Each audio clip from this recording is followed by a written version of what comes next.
গণতন্ত্র দিবস উপলক্ষে বিএনপির সমাবেশে কর্মীদের ঢল। চক্রান্ত উস্কানি থাকলেও ব্যর্থ হতে দেয়া যাবে না, অন্তর্বর্তী সরকারকে বললেন তারেক রহমান।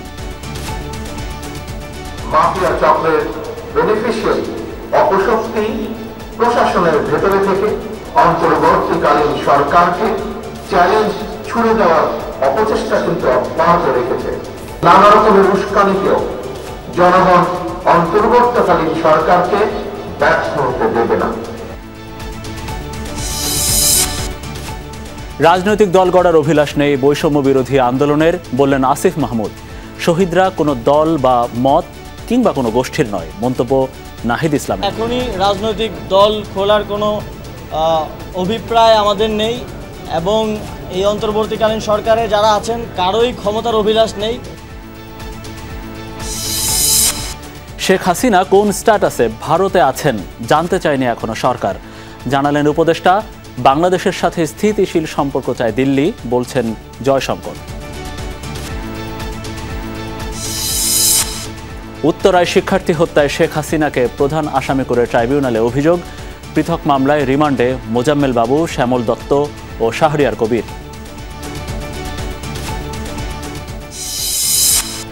বাংলাদেশকে $200 কোটি ঋণ দেবে বিশ্বব্যাংক, প্রধান উপদেষ্টাকে কান্ট্রি ডিরেক্টরের প্রতিশ্রুতি।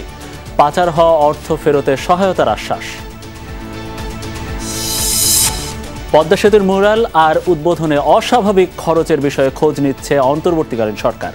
রূপপুর বালিশকাণ্ডের ঠিকাদারের কাজ পাওয়া নিয়েও প্রশ্ন। আশুলিয়ায় 2 কারখানা শ্রমিকদের সংঘর্ষে 1 জন নিহত। বকেয়া বেতনের দাবিতে মহাসড়কে বেক্সিমকোর শ্রমিকদের অবস্থান।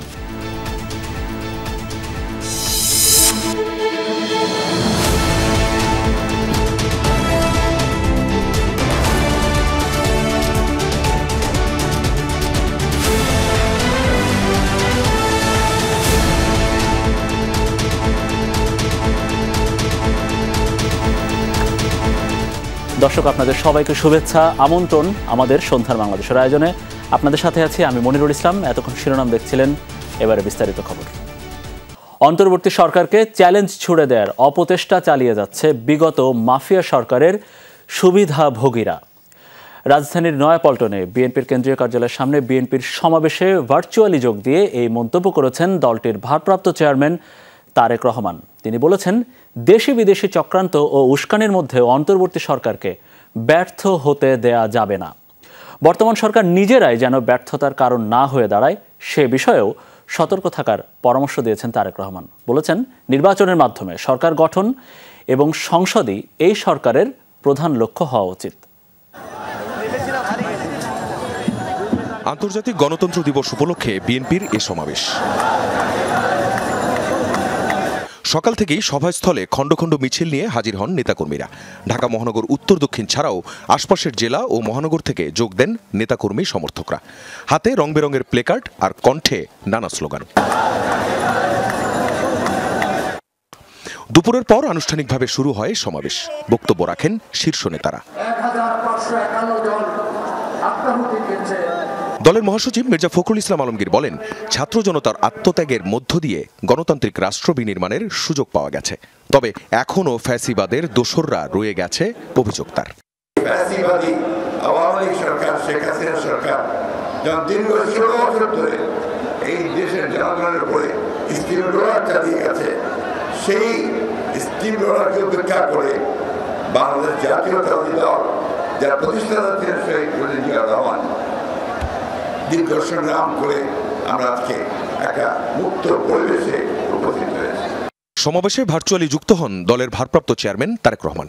বলেন, দেশ বিদেশ থেকে নানা ধরনের ষড়যন্ত্র করা হচ্ছে। অন্তর্বর্তী সরকারের হোঁচট খাওয়ার অর্থ দেশের ব্যর্থতা। অন্তর্বর্তীকালীন সরকার এজেন্ডা সেটিং এর ক্ষেত্রে অগ্রাধিকার ভিত্তি নির্ধারণ করতে না পারলে গণ অভ্যুত্থানের সাফল্য ব্যাহত করতে ষড়যন্ত্রকারী নানা চক্র সুযোগ গ্রহণ করতে পারে এবং এরই ভিতর এর কিছু কিছু আলামত আমরা দেখতে পাচ্ছি। তিনি আরো বলেন, দেশের জনগণ বন্দুকের সামনে বুক পেতে দিতে রাজি, তবুও স্বৈরতন্ত্র মানবে না। দেশের গণতন্ত্রকামী মানুষ সবসময় শ্রদ্ধার সঙ্গে তাদের স্মরণ করবে। তাদের দায়িত্ব রাষ্ট্র নেবে বলেও জানান তিনি। প্রথম কাজ হতে হবে রাষ্ট্র এবং সমাজে মানুষের গণতান্ত্রিক অধিকার এবং লুণ্ঠিত ভোটের অধিকারকে পুনঃপ্রতিষ্ঠিত করা। কোনো প্রলোভন কিংবা উস্কানিতে বিভ্রান্ত না হয়ে জ্ঞানভিত্তিক রাষ্ট্র এবং সমাজের নেতৃত্ব দানের জন্য নিজেদেরকে প্রস্তুত করুন।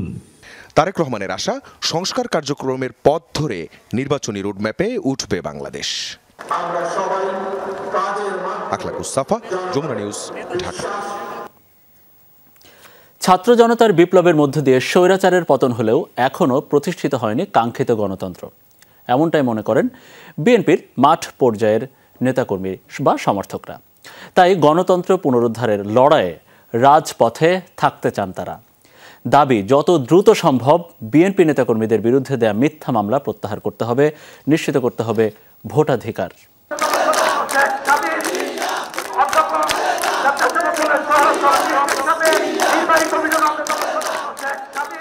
বদলে যাওয়া পরিস্থিতিতে প্রাণ ফিরেছে বিএনপি নেতাকর্মীদের মাঝে। ছাত্র জনতার গণ অভ্যুত্থানে পতন হয়েছে শেখ হাসিনা সরকারের, এসেছে জনতার বিজয়।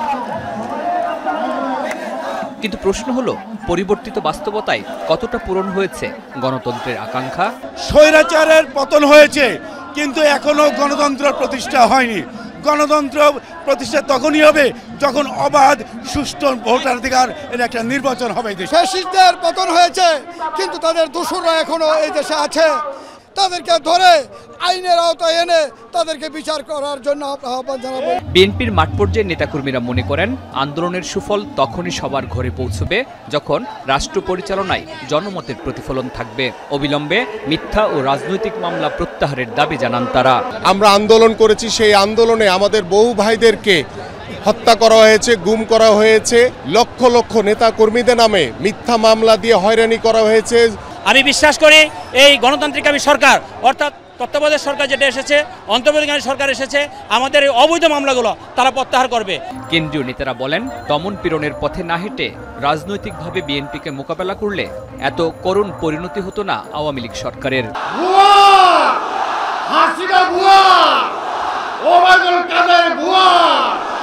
কোথায় বোরকা পরে পালায় গেছে খবর পাওয়া যাইতেছে না, তাদের দেখলে পুলিশ স্টেশনে ধরাই দিবেন। আওয়ামী লীগের নেতৃবৃন্দ গ্রেপ্তার হচ্ছেন এবং ফ্যাসিস্ট দলের সদস্য হিসেবে, চোরাকারবারি হিসেবে, মানি লন্ডারিংয়ের ভাষা হিসেবে তারা মার খাচ্ছেন। আমাদের নেতা কর্মীরা, আমরা ইনশাআল্লাহ কখনো মারের মুখে আমরা পড়ি নাই, ইনশাআল্লাহ পড়তেও হবে না। জনসভায় উপস্থিত নেতাকর্মীরা মনে করেন, ছোটখাটো স্বার্থের দ্বন্দ্ব আর বিভেদ ভুলে ঐক্যবদ্ধ থাকলেই অটুট থাকবে ছাত্র জনতার আন্দোলনের সুফল। বিএনপির মাঠ পর্যায়ের নেতাকর্মীরা বলছেন, কোনো দল বা গোষ্ঠীর একক কৃতিত্বে নয়, ক্ষমতার পট পরিবর্তন হয়েছে গণতন্ত্রকামী মানুষের স্বতঃস্ফূর্ত অংশগ্রহণে।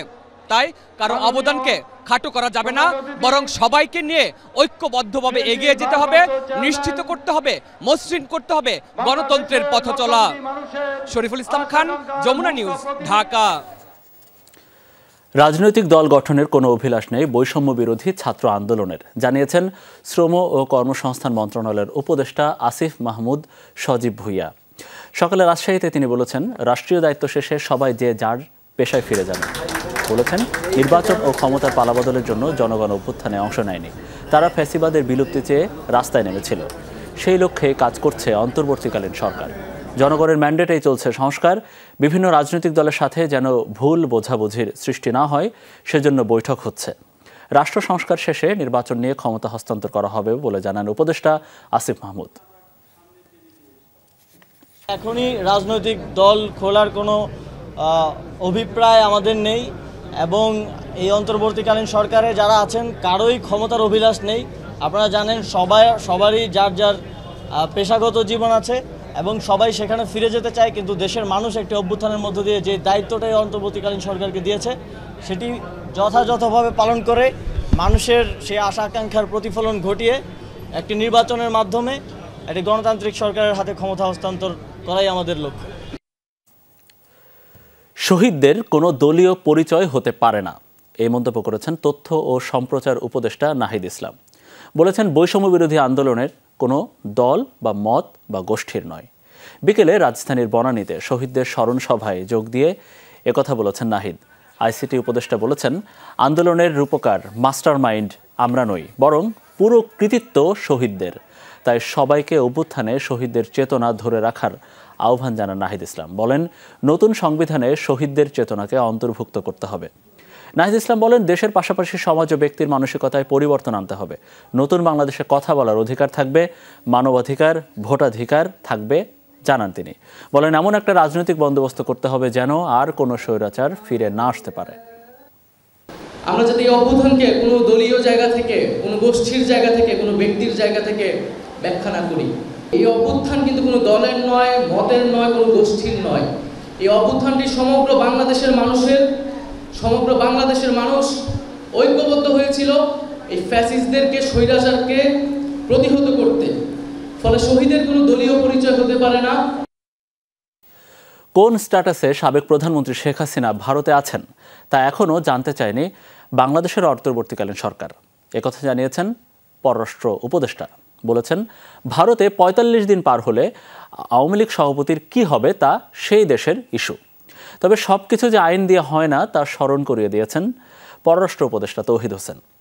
এদিকে বাংলাদেশের রাজনৈতিক পট পরিবর্তনকে অভ্যন্তরীণ ইস্যু উল্লেখ করে অন্তর্বর্তী সরকারের সাথে সুসম্পর্ক অব্যাহত রাখার কথা বলেছেন ভারতের পররাষ্ট্রমন্ত্রী এস জয়শঙ্কর। ছাত্র জনতার গণ অভ্যুত্থানে ৫ আগস্ট দেশ ছাড়তে বাধ্য হন তৎকালীন প্রধানমন্ত্রী শেখ হাসিনা। সেই থেকে ভারতে অবস্থান করছেন আওয়ামী লীগ সভানেত্রী। ৮ আগস্ট ডক্টর মোহাম্মদ ইউনূস অন্তর্বর্তীকালীন সরকার গঠনের পর দায়িত্বপ্রাপ্তদের সাথে দেখা করেছেন ভারতের হাইকমিশনার প্রণয় ভার্মা। সেখানে সম্পর্ক অব্যাহত রাখার কথা বারবারই স্পষ্ট করেছে দুপক্ষই। এরই মধ্যে ভারতীয় গণমাধ্যমে দেয়া সাক্ষাৎকারে দেশটিতে থাকা সাবেক প্রধানমন্ত্রীকে কথা না বলার আহ্বান জানিয়েছেন প্রধান উপদেষ্টা। যদিও কি হিসেবে ভারতে অবস্থান করছেন শেখ হাসিনা তা এখনো স্পষ্ট নয় খোদ সরকারের কাছেও। অফিসিয়ালি কিছু জানি না, আমরা অফিসিয়ালি কিছু জানি না। আপনারা যেটুকু বলেছিলেন প্রথমে তাদের পররাষ্ট্রমন্ত্রী যে উনি এসছেন, খুব তাড়াতাড়ি তাকে আসতে দিতে হয়েছে। আমরা কি জানতে চেয়েছি তার স্ট্যাটাস সম্পর্কে? আমি কোনো অফিসিয়ালি তাদেরকে কিছু বলিনি। গুঞ্জন আছে পাসপোর্ট ছাড়াই ভারত গিয়েছেন সাবেক প্রধানমন্ত্রী। ধারণা, এ অবস্থায় দেশটিতে ৪৫ দিন পর্যন্ত থাকতে পারবেন তিনি। বুধবার দেশ ছাড়ার ১.৫ মাস পূর্ণ হচ্ছে শেখ হাসিনার। এরপর তাহলে কি, প্রশ্ন পররাষ্ট্র উপদেষ্টার কাছে। দেখুন, সবকিছুই শুধু আইন দিয়ে চলে না। অনেকেই তো মার্কিন যুক্তরাষ্ট্রে গিয়ে ২ বছর থেকে আসছে, তাদের কি ৪৫ দিনের মধ্যে কি তাদের কাজ সব শেষ হয়ে গেছিল? হয়নি। এখন ভারত সরকার তাকে আশ্রয় দিয়েছে, উনি ওখানে থাকছেন। আমাদেরকে এটা এইভাবেই দেখতে হবে, দিনক্ষণ না গুণে। সীমান্তে মানুষ হত্যা সহ বেশ কিছু ইস্যুতে প্রতিবেশী ভারত সরকারের সমালোচনা করেছেন বর্তমান সরকারের অনেকেই। সাদা চোখে টানাপোড়েনের মধ্য দিয়ে যাচ্ছে ঢাকা দিল্লি সম্পর্ক। এ অবস্থাকে কিভাবে দেখছে ভারত? বাংলাদেশে যা হয়েছে সেটা তাদের অভ্যন্তরীণ বিষয়। প্রতিবেশী দেশগুলো পরস্পরের উপর নির্ভরশীল হয়। আমাদের অন্য প্রতিবেশী দেশগুলোতে আগে রাজনৈতিক টানাপোড়েন ছিল, যা সমাধান হয়েছে। বাংলাদেশের অভ্যন্তরীণ বিষয় নিয়ে মন্তব্য করা উচিত হবে না। নতুন সরকারের সাথেও আমরা স্থিতিশীল সম্পর্ক রাখতে চাই। এর আগে ঢাকায় জাতিসংঘের আবাসিক সমন্বয়কারী ও সংস্থাটির ফ্যাক্ট ফাইন্ডিং মিশন দেখা করেন পররাষ্ট্র উপদেষ্টার সাথে। জানান, জুলাই হত্যাকাণ্ডের নিরপেক্ষ তদন্তের কাজ দ্রুতই শুরু করবেন তারা। ফ্যাক্ট ফাইন্ডিং মিশন যেটা আছে, তাদের তো কাজ শুরু করেনি এখন, তারা শুরু করবে, সপ্তাহখানেক এখানে কাজ করবে। তারপরে তারা একটু আসলে পাবলিসিটি অ্যাভয়েড করতে চায়, কারণ তারা জিনিসটা কাজ শেষ করার আগে পর্যন্ত এটা নিয়ে তারা কোনো কিছু করতে চায়। মাহফুজ মিশু, যমুনা নিউজ, ঢাকা। বাংলাদেশকে আরও $200 কোটি বেশি ঋণ সহায়তার প্রতিশ্রুতি দিল বিশ্বব্যাংক। সকালে উন্নয়ন সংস্থার কান্ট্রি ডিরেক্টর আবদুল্লাহ শেখ সাক্ষাৎ করেন প্রধান উপদেষ্টা ডক্টর মোহাম্মদ ইউনূসের সাথে। সে সময়ই দেন এই প্রতিশ্রুতি। অন্তর্বর্তীকালীন সরকার প্রধানের আহ্বানে সাড়া দিয়ে বাংলাদেশ থেকে পাচার হওয়া অর্থ ফেরত আনতে সহায়তারও আশ্বাস দেওয়া হয় বিশ্বব্যাংকের তরফ থেকে। সকাল 11:30টায় প্রধান উপদেষ্টা ডক্টর মোহাম্মদ ইউনূসের সাথে সাক্ষাৎ করেন বিশ্বব্যাংকের কান্ট্রি ডিরেক্টর। পারস্পরিক আলোচনায় উঠে আসে সাম্প্রতিক নানান বিষয়। বিশ্বব্যাংকের তরফ থেকে অন্তর্বর্তীকালীন সরকারকে সব ধরনের সহায়তার প্রস্তাব দেওয়া হয়। বন্যা পরবর্তী পুনর্বাসন, স্বাস্থ্যসহ বিভিন্ন সংস্কার প্রকল্পে $2 বিলিয়ন বা $200 কোটি সহায়তার দেয়া হয় প্রতিশ্রুতি। এ সময় আর্থিক খাতে সংস্কারে দাতা সংস্থাটির সহযোগিতা চান অন্তর্বর্তীকালীন সরকার প্রধান। পাচার হওয়া অর্থ ফিরিয়ে আনার বিষয়ে সহায়তা চাইলে তাতেও বিশ্বব্যাংকের পক্ষ থেকে দেয়া হয় সম্মতি। এর আগে অর্থ উপদেষ্টা ডক্টর সালেউদ্দিন আহমেদের সাথে সাক্ষাৎ করে বিশ্বব্যাংকের একটি প্রতিনিধি দল। বৈঠকে আর্থিক খাতে সংস্কার এবং তারল্য সংকট কাটানোর বিষয়ে আলোচনা হয়। বিশ্বব্যাংকের প্রতিনিধিরা জানান, আর্থিক খাত সংস্কারে বাংলাদেশকে $100 কোটি ঋণ সহায়তা দিবে বিশ্বব্যাংক, যার মধ্যে পলিসি বেসড লোন থাকবে $750 মিলিয়ন আর ইনভেস্টমেন্ট লোন ও গ্যারান্টি ফ্যাসিলিটি হিসেবে থাকবে $250 মিলিয়ন। শর্তগুলো তো এইড যখন আসবে বা এসে আসবে এর আগে আমাদের কতগুলো অ্যাকশন নিতে হবে, তাই না? এবং যেগুলো আমরা বলছি এটা বাস্তবায়নযোগ্য যেন হয়, এমন দেবে না যে আমরা ওটা বাস্তবায়ন করতে পারবো না, আবার টাকাও দেবে না। সোজাসুজি বলেছি, আমাদের যে সংস্কারের জন্য বা অর্থনৈতিক উন্নয়নের যে সমস্ত জিনিস বাস্তবায়নযোগ্য হয় সেই কতগুলো অ্যাকশন আমাদের।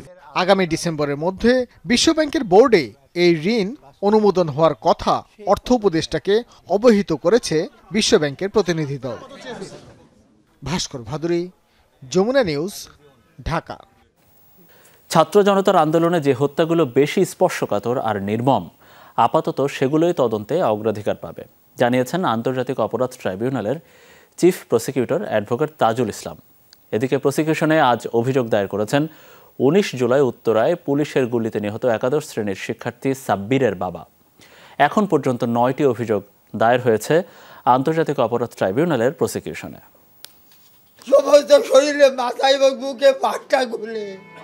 ছেলে হত্যার বিচার চাইতে এসে হাউমাউ করে কাঁদলেন এক বাবা। ছাত্র জনতার আন্দোলনের সময় গত 19 জুলাই রাজধানী উত্তরা 7 নম্বর সেক্টরে পুলিশের গুলিতে নিহত হন একাদশ শ্রেণীর ছাত্র সাব্বির সাকিব। খুলনা থেকে ঢাকায় বেড়াতে এসেছিল সাব্বির।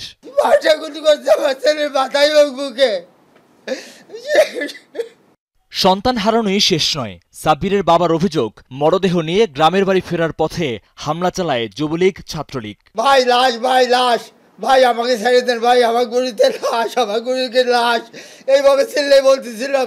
আমাদের গাড়িটা একদম ভাঙ্গিয়া আওয়ামী লীগ, ছাত্রলীগ এরা সবাই আমাকে অ্যাম্বুলেন্সে একদম ভাঙ্গিয়ে ফেলাই দেয়। এমনকি মরদেহ বাসায় নেয়ার পর দ্রুত দাফন করতেও বাধ্য করেছিল পুলিশ। লাশ এখনই দাফন করতে হবে, যদি আপনারা লাশ না দাফন করেন তাহলে আমরা এই লাশ নিয়ে যাবো। আমাদের কোনো কথা শুনলো না, সে আমাদের 3টার সময় লাশ নিয়েছি, 40 মিনিট টাইম দিয়েছে। এই ঘটনায় আন্তর্জাতিক অপরাধ ট্রাইব্যুনালে এসে প্রসিকিউশনের কাছে অভিযোগ জমা দেয় নিহত সাব্বিরের পরিবার। শেখ হাসিনা, ওবায়দুল কাদের ও আসাদুজ্জামান কামালের বিরুদ্ধে অভিযোগ দায়ের করেন সাব্বিরের বাবা। অ্যাম্বুলেন্সটাকে ভাঙচুর করে, লাশের উপরে ওই গ্লাসের ভাঙ্গা টুকরো দিয়ে ছেয়ে যায় একদম। তারপরে কোনো রকমে লাশটা এখান থেকে বের করে ঢাকার বাইরে বাগেরহাটের চিতলমারিতে তার গ্রামের বাড়িতে নিয়ে যাওয়ার চেষ্টা করা হয়। চিফ প্রসিকিউটর জানান, ঢাকার চাঞ্চল্যকর ও নির্মম হত্যাকাণ্ডের বিচার হবে আগে, অগ্রাধিকার রয়েছে রংপুরের সাইদ হত্যার বিচার। এই যে নির্মম হত্যাকাণ্ড এবং যেগুলো একেবারে জাজল্যমান আছে, এই মামলাগুলোকে আমরা আলাদা আলাদা করে এগুলো তদন্ত সম্পন্ন করে দ্রুত এগুলোকে বিচারের জন্য আগে নিয়ে আসার চেষ্টা করা হবে। তাজুল ইসলাম বলেন, বিচারটি এমনভাবে করা হবে যেন এ নিয়ে দেশে বিদেশে কোনো প্রশ্ন তোলার সুযোগ না থাকে। আন্তর্জাতিকভাবে গ্রহণযোগ্য বিচারক লাগবে। মহিউদ্দিন মধু, যমুনা নিউজ, ঢাকা। সাংবাদিক মোজাম্মেল বাবু, শ্যামল দত্ত ও ঘাতক দালাল নির্মূল কমিটির সভাপতি শাহরিয়ার কবিরকে 7 দিনের পুলিশ রিমান্ড মঞ্জুর করেছেন আদালত। তাদের বিরুদ্ধে জুলাই আন্দোলনে হত্যাকাণ্ডে সম্পৃক্ততার অভিযোগে পৃথক হত্যা মামলায় এই রিমান্ড দেওয়া হয়। এছাড়া যাত্রাবাড়ি থানার অপর একটি হত্যা মামলায় সাবেক রেলমন্ত্রী নুরুল ইসলাম সুজনকে গ্রেফতার দেখিয়ে 10 দিনের রিমান্ড আবেদন করেছে পুলিশ। শুনানি 22 সেপ্টেম্বর। মঙ্গলবার সকালে ডিবি অফিস থেকে সিএমএম আদালতে আনা হয় রমনা থানার লিজা হত্যা মামলায় গ্রেপ্তার দেখানো সাংবাদিক মোজাম্মেল বাবু ও ৭১-এর ঘাতক দালাল নির্মূল কমিটির সভাপতি শাহরিয়ার কবিরকে। একই সাথে আদালতে আনা হয় জাতীয় প্রেস ক্লাবের সাধারণ সম্পাদক ও ভোরের কাগজ পত্রিকার সম্পাদক শ্যামল দত্তকে। তাকে গ্রেপ্তার দেখানো হয়েছে ভাসানটেক থানার ফজলু নামে এক যুবককে হত্যার মামলায়। জনাকীর্ণ আদালতে আসামিদের উপস্থিতিতে পুলিশের চাওয়া 10 দিনের রিমান্ড আবেদনের শুনানি হয়। আদালত আসামিদের বিরুদ্ধে 7 দিনের রিমান্ড মঞ্জুর করেন। আদালতে আত্মপক্ষ সমর্থনে আসামিরা নিজেদের নির্দোষ দাবি করেন। তদন্ত করার জন্য তদন্তকারী কর্মকর্তা 10 দিনের রিমান্ড প্রার্থনা করেন। তাদের এই রিমান্ডের বিরুদ্ধে এবং জামিনের জন্য প্রার্থনা করেন। বিজ্ঞ আদালত উভয় পক্ষের শুনানি অন্তে এই আসামিদ্বয়ের বিরুদ্ধে 7 দিনের রিমান্ড মঞ্জুর করেন। ভাসানটেক একটি হত্যা মামলায় তাকে আদালতে উপস্থাপিত করা হয়। এই মামলার উভয় পক্ষের শুনানি অন্তে শ্যামল দত্তের বিরুদ্ধে 7 দিনের রিমান্ড মঞ্জুর করেন। সিএমএম আদালতের 28 নম্বর বিচার কক্ষে শুনানি শুনতে আসা আইনজীবীরা শ্যামল দত্ত ও মোজাম্মেল বাবুকে অকথ্য ভাষায় আক্রমণ করেন। পুলিশ রিমান্ডের আগে জনতার হাতে সোপর্দ করতেও বিচারকের সামনে চিৎকার করতে থাকেন তারা। বিজ্ঞ আদালত নিজেই প্রশ্ন করেন অভিযুক্ত মোজাম্মেল বাবু কিছু বলবেন কিনা। মোজাম্মেল বাবু অত্যন্ত সুস্পষ্টভাবে বলেন যে আমি বাংলাদেশের স্বার্থে একজন স্বাধীন সাংবাদিক হিসেবে সাংবাদিকতা পেশায় নিয়োজিত ছিলাম।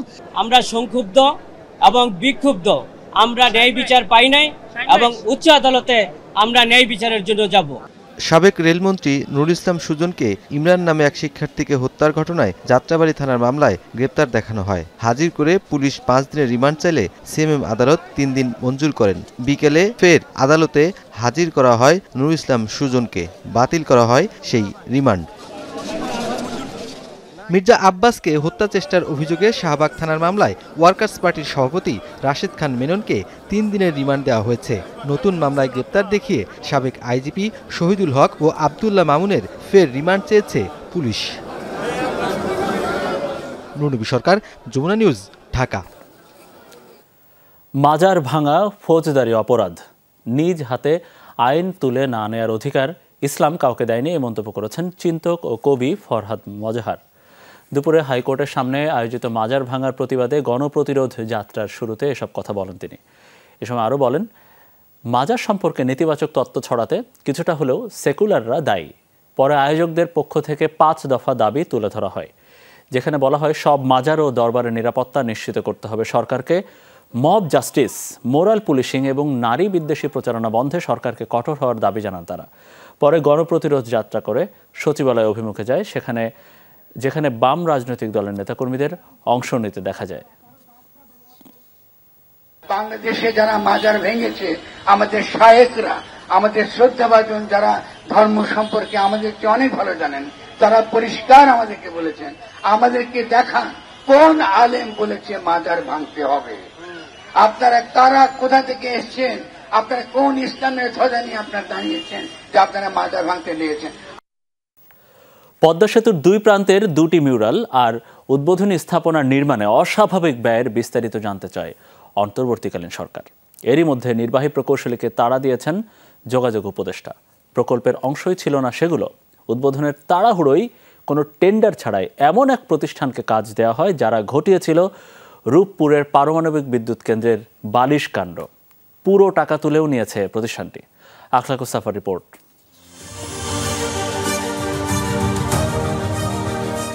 2022-এর 25 জুন দিনভর জমকালো অনুষ্ঠানের মধ্য দিয়ে পদ্মা সেতুর উদ্বোধন করেন তখনকার প্রধানমন্ত্রী শেখ হাসিনা। উদ্বোধনের আগে তড়িঘড়ি করে সেতুর 2 প্রান্তে নির্মাণ করা হয় উদ্বোধনী কমপ্লেক্স। তাতে একটি করে মুরাল ও উদ্বোধনের ফলক, চারপাশে বেদি, সামনে ফোয়ারা। মাওয়া প্রান্তে কয়েকটি ও জাজিরায় ইস্পাতের তৈরি মাছের ভাস্কর্যও রয়েছে। 2 প্রান্তে বঙ্গবন্ধু ও শেখ হাসিনার 2টি মুরালের উচ্চতা ছিল মোট 6,642 বর্গফুট। খরচ আকাশচুম্বী। চূড়ান্ত বিলের নথিপত্র বলছে উদ্বোধনী কমপ্লেক্সের নকশা প্রণয়ন ও তদারকি বাবদ ব্যয় করা হয়েছে 94,62,000 টাকা। মাওয়া ও জাজিরায় ভূমি উন্নয়ন ও পাইলিং বাবদ ব্যয় দেখানো হয়েছে 7,44,00,000 টাকারও কিছু বেশি। মাওয়া প্রান্তে উদ্বোধনী কমপ্লেক্স নির্মাণ সহ আনুষঙ্গিক আরও বিভিন্ন কাজ করে সেখানে বিল দেখানো হয়েছে 66 কোটি টাকা। একই কাজ জাজিরাতে করতে ব্যয় হয়েছে 42,53,00,000। সব মিলিয়ে 2 প্রান্তের উদ্বোধনী কমপ্লেক্স তৈরিতে খরচ হয়েছে 116,92,00,000 টাকা। উদ্বোধনী এই কমপ্লেক্স নির্মাণ করা হয়েছে মূলত 2 প্রান্তের এই মুরালগুলোকে কেন্দ্র করে, যেগুলো সেতু প্রকল্পের কোনো অংশই ছিল না। সরকার পতনের পর মুরালের এই ছবিগুলো মুছে দেয়া হয়েছে। মুরাল দুটির নির্মাণ ব্যয় দেখানো হয় সেতু প্রকল্পের নদী শাসনের অংশ থেকে। তৎকালীন সড়ক পরিবহন ও সেতুমন্ত্রী ওবায়দুল কাদেরের নির্দেশে সে কাজ দেয়া হয় ঠিকাদারি প্রতিষ্ঠান মজিদ সন্স অ্যান্ড কনস্ট্রাকশনকে। প্রতিষ্ঠানটি এখন ঠিকানা বদলে অন্য জায়গায় চলে এসেছে। এই সেই প্রতিষ্ঠান যারা রূপপুর পারমাণবিক বিদ্যুৎ কেন্দ্রে বালিশকাণ্ড ঘটিয়েছিল। এক একটি বালিশের খরচ দেখিয়েছিল ৬,০০০ টাকা, আর সেই বালিশ উপরে উঠানোর খরচ দেখিয়েছিল ৮০০ টাকা করে মজুরি। একই প্রতিষ্ঠান রাজশাহী বিশ্ববিদ্যালয়ের ১০ তলা একটি হল নির্মাণ করে, যার ছাদ ধসে যায় একাংশ। এমন সমালোচিত একটি প্রতিষ্ঠানকে কি করে ওই কাজ দেয়া হয়েছিল তড়িঘড়ি করে, তাও আবার টেন্ডার ছাড়া? এ বিষয়ে জানতে চাইব সেতু বিভাগের তখনকার যিনি তদারকি করেছেন নির্বাহী প্রকৌশলী সৈয়দ রজব আলীর কাছে। সাংবাদিকরা পারেন নাই তখন কিছু বলতে, আমরাও তখন কিছু বলতে পারিনি। পারছি কি বলেন, আমাদের এখানে কিন্তু ১ পয়সা কারো ক্ষমতা নাই যদি না উপরে দিক থেকে অনুমোদন হয়। মোরালের কষ্ট কিন্তু আমাদের বেশি হয়। মোরালের কষ্ট যেটা হয়েছে আমরা সেটা দেখছি, আমরা অ্যাডভাইজারের কাছে পাঠাবো। শুধু মোরালই নয়, অস্বাভাবিক ব্যয় হয়েছে সেতুর উদ্বোধনী অনুষ্ঠানেও। দিনব্যাপী আয়োজনে ব্যয় হয় ৮৯ কোটি টাকা। এক্ষেত্রেও উন্মুক্ত দরপত্রে কাজ হয়নি।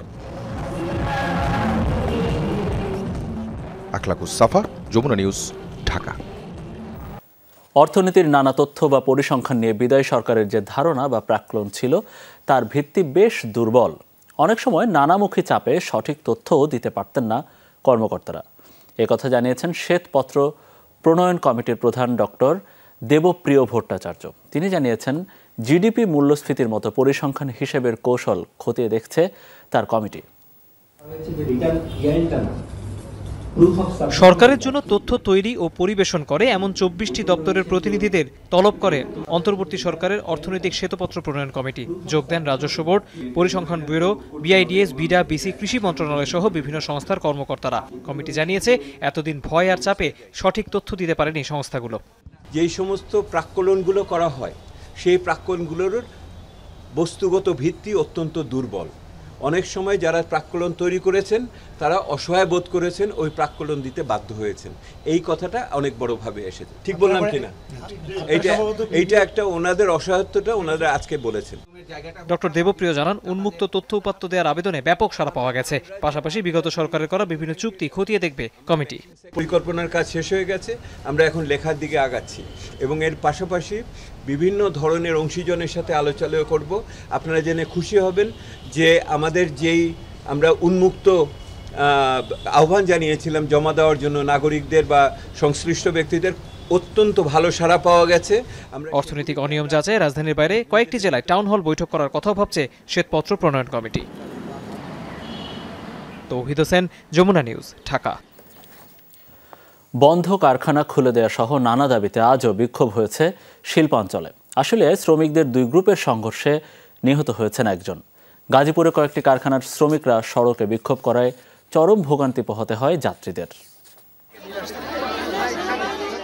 বন্ধ কারখানা খুলে দেওয়ার দাবিতে আশুলিয়ার ম্যাসকট গার্মেন্টসের প্রধান ফটকের সামনে সকালে বিক্ষোভ শুরু করে শ্রমিকরা। বেলা বাড়ার সাথে সাথে বাড়তে থাকে উত্তেজনা। পাশের রেডিয়ান্স কারখানা ছুটি ঘোষণা করা হলে পোশাক শ্রমিকরা বেরিয়ে আসে। শুরু হয় দুই কারখানার শ্রমিকদের মধ্যে কথা কাটাকাটি আর ঝগড়া। এক পর্যায়ে তা সংঘর্ষে রূপ নেয়।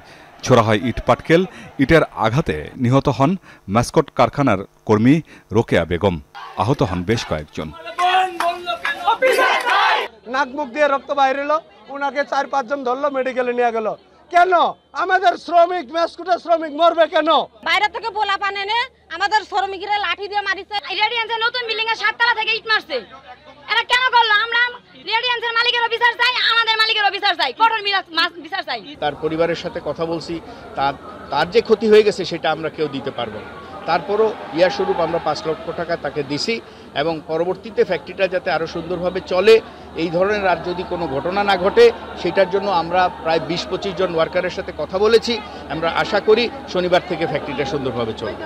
বেতন ভাতার দাবিতে সকালে গাজীপুরে বিক্ষোভ করে কয়েকটি কারখানার শ্রমিক। চন্দ্রায় মাহমুদ জিন্স ও নায়গ্রা টেক্সটাইল, চক্রবর্তী এলাকায় বেক্সিমকো গার্মেন্টস, সিঁড়ির চালায় এক্সিকিউটিভ ফ্যাশনস, টঙ্গীতে সৃজন ড্রেস ও রাজেন্দ্রপুরে তাসমিয়া হার্বাল লিমিটেডের শ্রমিক কর্মচারীরা সড়ক অবরোধ করে। এতে দীর্ঘ যানজট দেখা দেয়। রাস্তায় যে যানজট, সকাল থেকে কাজে আসলাম, কাজে যাইতে পারছি না, অর্ধেক রাস্তা থেকে এখন যানজটের জন্য আমরা পায়ে হেঁটেই বাসায় চলে যাচ্ছি। গাড়ি ঘোড়া তো যাইতেছে না, প্রচুর পরিমাণ জাম রাস্তায়। শিল্পাঞ্চলে 19টি কারখানা ছুটি ও বন্ধের আওতায় রয়েছে বলে জানিয়েছে শিল্প পুলিশ। আমিন বাবু, যমুনা নিউজ। সাম্প্রতিক বন্যায় 14,269 কোটি টাকার ক্ষয়ক্ষতি হয়েছে বলে জানিয়েছেন দুর্যোগ ব্যবস্থাপনা ও ত্রাণ উপদেষ্টা ফারুক ই আজম। তিনি বলেছেন, পুনর্বাসনের জন্য কত টাকা ব্যয় হবে তা এখনও নিরূপণ হয়নি। টিএসসিতে ছাত্রদের তোলা ত্রাণের অর্থের বিষয়ে অবহিত নন বলেও জানিয়েছেন ত্রাণ উপদেষ্টা।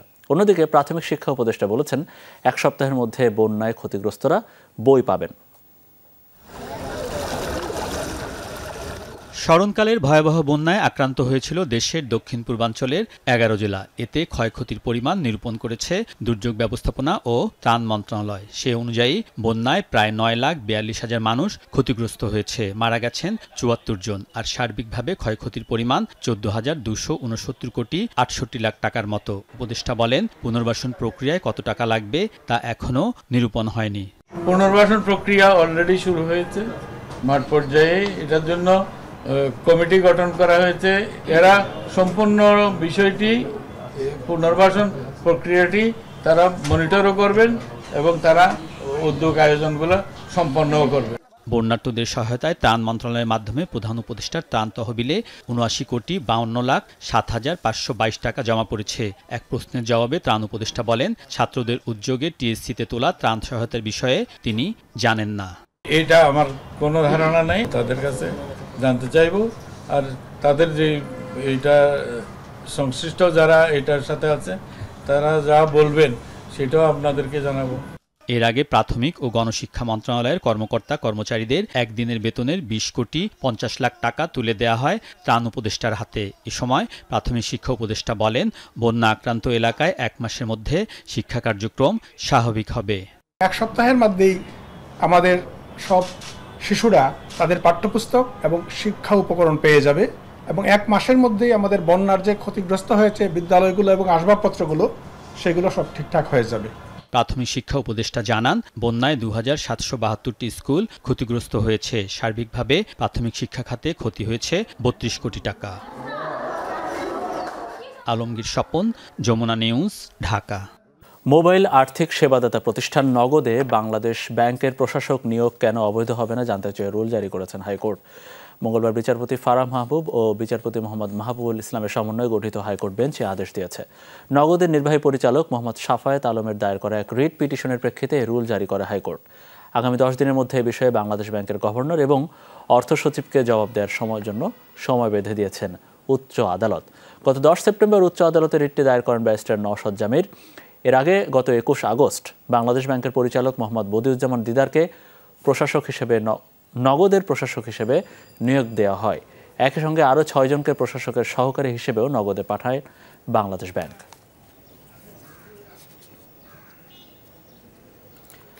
ভারতে মুসলিম নির্যাতন নিয়ে ইরানের সর্বোচ্চ নেতা আয়াতুল্লাহ আলী খামেনির মন্তব্য ঘিরে শুরু হয়েছে তোলপাড়। উত্তেজনা তৈরি হয়েছে দিল্লি তেহরান সম্পর্কে। খামেনির মন্তব্যের কড়া প্রতিক্রিয়া জানিয়েছে দিল্লি। ভারতীয় পররাষ্ট্র মন্ত্রণালয় বলছে, দেশটির সংখ্যালঘুদের নিয়ে ইরানের সর্বোচ্চ নেতার মন্তব্য বিভ্রান্তিকর ও অগ্রহণযোগ্য। ভারতে বসবাস 20 কোটির বেশি মুসলিম ধর্মাবলম্বীর। দেশটির সবচেয়ে বড় সংখ্যালঘু জনগোষ্ঠী এই মুসলিম সম্প্রদায়। ভারতের সংখ্যালঘু মুসলিম নির্যাতন নিয়ে মন্তব্য করে দিল্লি তেহরান সম্পর্কে উত্তেজনার জন্ম দিয়েছেন ইরানের সর্বোচ্চ ধর্মীয় নেতা আয়াতুল্লাহ আলী খামেনি। সোমবার ঈদে মিলাদুন্নবীর এক আলোচনায় মুসলিম উম্মার একতার উপর জোর দিয়ে বক্তব্য রাখেন খামেনি। এ সময় বিশ্বজুড়ে মুসলিমদের উপর নির্যাতনের চিত্র তুলে ধরতে গিয়ে গাজা, মিয়ানমার ও ভারতের মুসলিমদের কষ্টের কথা উল্লেখ করেন তিনি। একই বক্তব্য খামেনির এক্স অ্যাকাউন্টেও পোস্ট করা হয়। ইসলামের শত্রুরা সবসময় আমাদের ইসলামী উম্মার একক পরিচয়ের প্রতি আমাদের উদাসীন করে তোলার চেষ্টা করেছে। আমরা নিজেদের মুসলমান মনে করতে পারি না যদি মিয়ানমার, গাজা বা ভারতের মুসলমানদের কষ্টের ব্যাপারে উদাসীন থাকি। খামেনির মন্তব্যের প্রতিক্রিয়া জানাতে দেরি করেনি ভারত। এক বিবৃতিতে ভারতের সংখ্যালঘুদের নিয়ে ইরানের সর্বোচ্চ নেতার বক্তব্যকে বিভ্রান্তিকর ও অগ্রহণযোগ্য আখ্যা দিয়েছে নয়াদিল্লি। এমনকি অন্য দেশ নিয়ে মন্তব্য করার আগে নিজ দেশের সংখ্যালঘুদের অবস্থা বিবেচনার পরামর্শও দিয়েছে ভারত। ভারত ও ইরানের মধ্যে বেশ শক্তিশালী বাণিজ্যিক সম্পর্ক রয়েছে। গত মে মাসেই পশ্চিমাদের চোখ রাঙানি উপেক্ষা করে ইরানের চাবাহার বন্দর ব্যবহার ও সংস্কারের জন্য 10 বছরের চুক্তি করেছে ভারত। মোস্তফা মাহমুদ, যমুনা নিউজ। দর্শক, এই ছিল আমাদের আজকের সন্ধ্যার বাংলাদেশের আয়োজনে। এতক্ষণ আমাদের সাথে থাকার জন্য আপনাদের সবাইকে অনেক অনেক ধন্যবাদ।